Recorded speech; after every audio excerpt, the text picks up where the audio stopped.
আসসালামু আলাইকুম everyone, welcome back to my channel. আশা করি সবাই ভালো আছেন। আজ আমি আপনাদের সাথে শেয়ার করব মুচমুচে মুখে স্বাদ লেগে থাকার মতো একটি ঝাল পিঠার রেসিপি।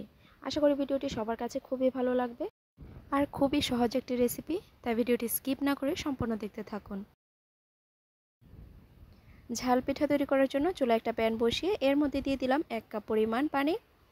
এখন এর মধ্যে দিয়ে দেব হাফ কাপ পেঁয়াজ কুচি আর দিয়ে দিয়েছি 2 টেবিল চামচ কাঁচামরিচ কুচি।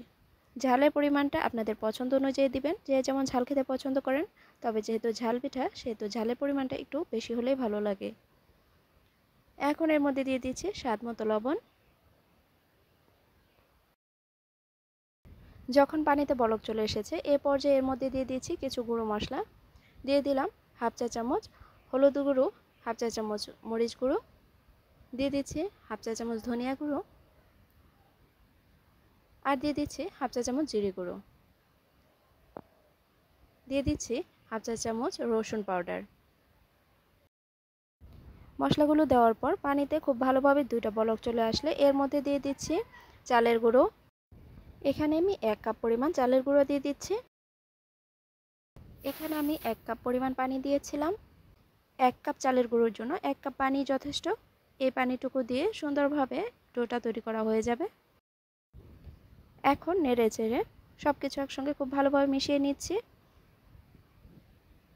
সবকিছু একসঙ্গে খুব ভালোভাবে মেশানো হয়ে গেলে এ পর্যায়ে এর মধ্যে দিয়ে দিচ্ছি ধনিয়া পাতা কুচি। এখন আবারও সবকিছু একসঙ্গে খুব ভালোভাবে মিশিয়ে নিচ্ছি।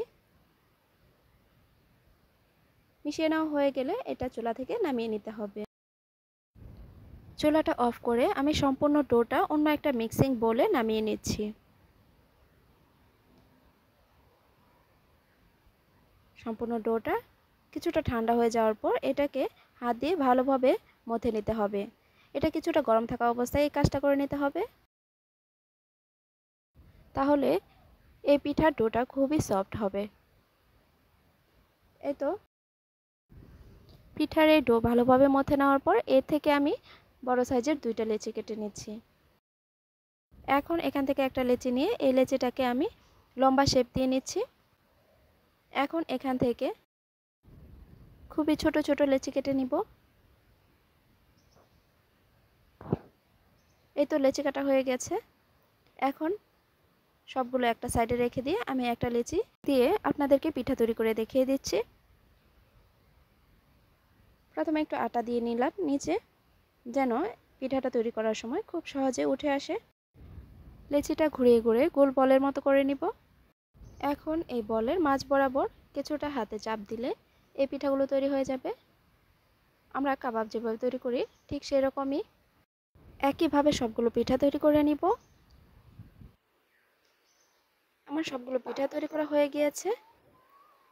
এখন আমার ছেলে বলছে এই পিঠাগুলো সে রাখবে, তাই সে পিঠাগুলো সাজিয়ে রাখছে। এই তো দেখতেই তো পারলেন এই পিঠাগুলো তৈরি করা কতটা সহজ। খুবই সহজ একটি রেসিপি, চাইলে যে কেউ খুব সহজে বানিয়ে নিতে পারবে খুবই অল্প সময়ে। খুবই সাধারণ একটি রেসিপি, কিন্তু খেতে অসাধারণ লাগে। একবার বানিয়ে খেলে সারা জীবন এর স্বাদ মনে থাকবে। ভিডিও দেখতে দেখতে যারা এই পর্যন্ত এসে গেছেন কিন্তু একটা লাইক দিতে ভুলে গেছেন, প্লিজ ভিডিওতে একটা লাইক করে দিবেন। আর ভালো লাগলে ভিডিওটি শেয়ার করে অন্যকে দেখার সুযোগ করে দিবেন। আর চ্যানেলটি সাবস্ক্রাইব করে পাশে থাকবেন।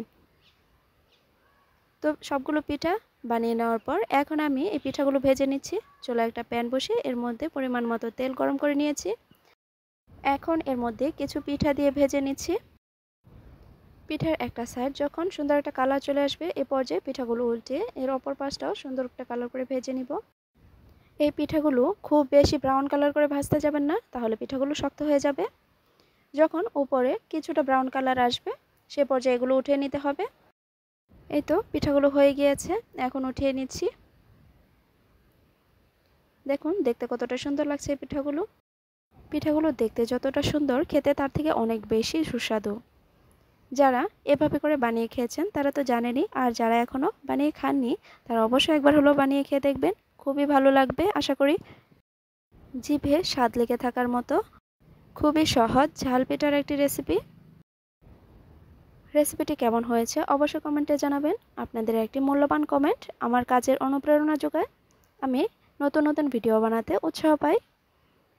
তো আজকের মতো এখানেই বিদায় নিচ্ছি। সবাই ভালো থাকবেন, সুস্থ থাকবেন, নিজের এবং পরিবারের খেয়াল রাখবেন। আল্লাহ হাফেজ।